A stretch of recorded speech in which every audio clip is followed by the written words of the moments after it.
ஹனிபால் ரோமானிய பேரரசை நடுநடுங்க வைத்த வீரன், கார்த்தஜீனியாவின் தளபதி. சுமார் 10 ஆண்டுகளாக ரோமை தொடர் தோல்விகளில் ஆழ்த்தி தலைநகர் ரோமை கைப்பற்றும் அளவுக்கு வந்தான். அவனை எதிர்க்க எந்த ரோமானிய தளபதியாலும் முடியவில்லை. இவனால் ரோமை கைப்பற்ற முடியாமல் போன ஒரே காரணம், அவனிடம் கோட்டை முற்றுகைக்கு தேவையான இயந்திரங்கள் இல்லை.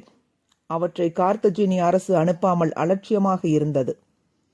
வெறுத்துப்போய் முற்றுகையை முடித்துக் கொண்டு திரும்புகையில் பின்னால் சென்ற ரோமானிய படை அவனை தாக்கி தந்திரமாக அழித்தது.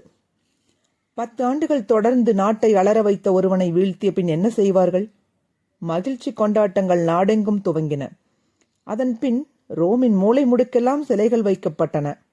யாருக்கு? ஹனிபாலுக்கு. ஏன்? அவனது வீரத்தை அங்கீகரிக்கும் விதமாக. அதுவும் ரோமானிய பேரரசின் அங்கீகாரத்துடன் நிறுவப்பட்டவையே அச்சிலைகள். ரோமானிய வரலாற்று ஆசிரியர் லிவி, ஹனிபால் ஒரு மாவீரன், அவனை தந்திரோபாயத்தால் தோற்கடித்த ரோமானிய ஜெனரல் ஸ்காபியோவை விட ஆண்மையுள்ளவன் என சிலாகித்து எழுதினார். அன்றைய ரோமானியர்களிடம் 2 குணங்கள் இருந்தன.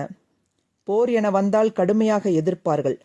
ஆனால் எதிரியின் வீரத்தை அதே அளவு நேசிப்பார்கள். தகுதியான எதிரி இல்லாமல் வீரம் இறந்துவிடும் என எழுதினார் தத்துவ ஞானி செனகா. சாதாரண எதிரியை தோற்கடிப்பதில் என்ன பெருமை இருக்கிறது? ஹனிபால் மாதிரி உலகின் தலை சிறந்த வீரனை, தன்னிகரற்ற படைத்தளபதியை ஜெயிப்பதில் தான் வீரம் அடங்கி இருக்கிறது.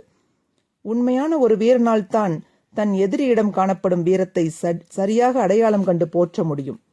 அந்த பண்பு ரோமானியர்களிடம் இருந்தது. அதனால் தான் அது தன்னிகரற்ற பேரரசாக திகழ்ந்தது.